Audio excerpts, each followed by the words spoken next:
మే 26వ తేదీకి నరేంద్ర మోడీ గారు ప్రధానమంత్రి పదవి పగ్గాలు చేతబట్టి 12 సంవత్సరాలు పూర్తవుతుంది.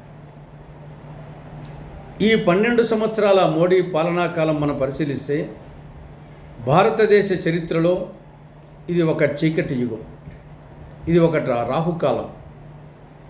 మొత్తం అన్ని రంగాలలో మోడీ ప్రభుత్వం వైఫల్యం చెందింది. ప్రధానంగా మనది వ్యవసాయ ప్రధానమైనటువంటి దేశం. రైతు లేనిదే రాజ్యం లేదు. దేశానికి రైతు వెన్నెముక. అటువంటి రైతు వెన్నెముక పూర్తిగా విరిగిపోయింది. ఏ పంటకు గిట్టుబాటు ధర లభించడం లేదు. వ్యవసాయం గిట్టుబాటు కాక రైతులు అప్పుల ఊబిలో కూరుకుపోయి ఆత్మహత్యలు చేసుకుంటున్నారు. కాబట్టి ప్రధానంగా వ్యవసాయం పూర్తిగా వైఫల్యం చెందింది. ఇక రెండవది నిరుద్యోగం విలయతాండవం చేస్తూ ఉంది. నిరుద్యోగ యువత ఉద్యోగాలు లేక, ఉపాధి లేక నిరాశ నిస్పృహతో కొట్టుమిట్టాడుతూ ఉన్నారు. ఇక మూడవది ధరలు, నిత్యావసర సరుకుల ధరలు, పెట్రోలు డీజిల్ ధరలు, వంట గ్యాస్, ఎరువుల ధరలు ఆకాశానికి అంటుతున్నాయి. సామాన్యునికి రైతుకు అందుబాటులో లేవు.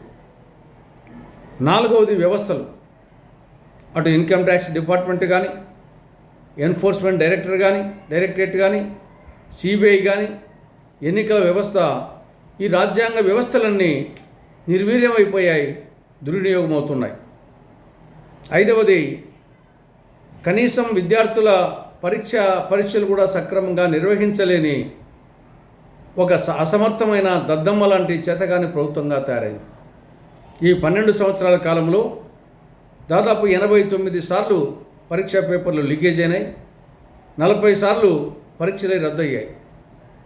ఇటీవల ప్రతిష్టాత్మకమైనటువంటి నీట్ పరీక్ష పేపర్లు కూడా లీక్ కావడం, పరీక్ష రద్దు కావడం జరిగింది.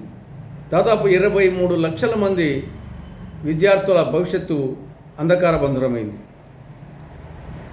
తర్వాత రూపాయి డాలర్తో పోలిస్తే రూపాయి విలువ అధఃపతనానికి పడిపోయింది.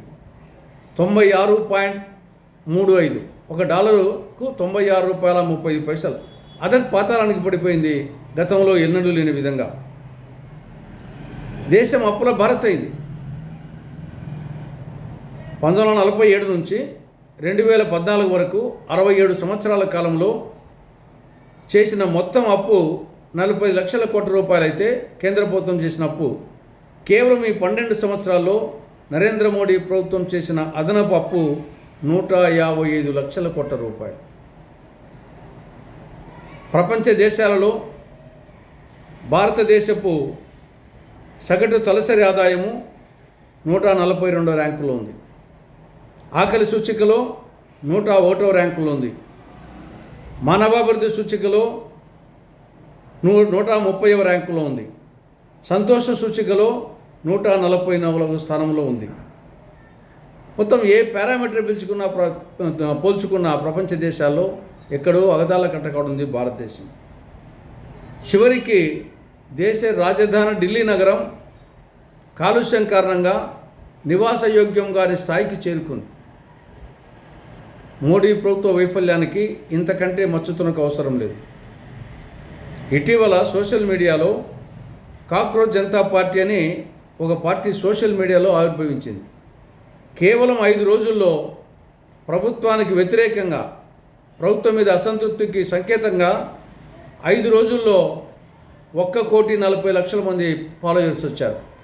దీన్ని బట్టి మోడీ ప్రభుత్వం పట్ల ఏ స్థాయిలో అసమ్మతి ఉందో, ఏ స్థాయిలో అసంతృప్తి ఉందో దీన్ని బట్టి తెలుస్తోంది. ఇప్పటికైనా మోడీ ప్రభుత్వం గుణపాఠాలు నేర్చుకొని, లోపాలను సర్దిద్దుకొని రాబో 3 సంవత్సరాల కాలంలో సుపరిపాలన, మంచి పరిపాలన అందించాలని కాంగ్రెస్ పార్టీ సూచిస్తూ ఉంది.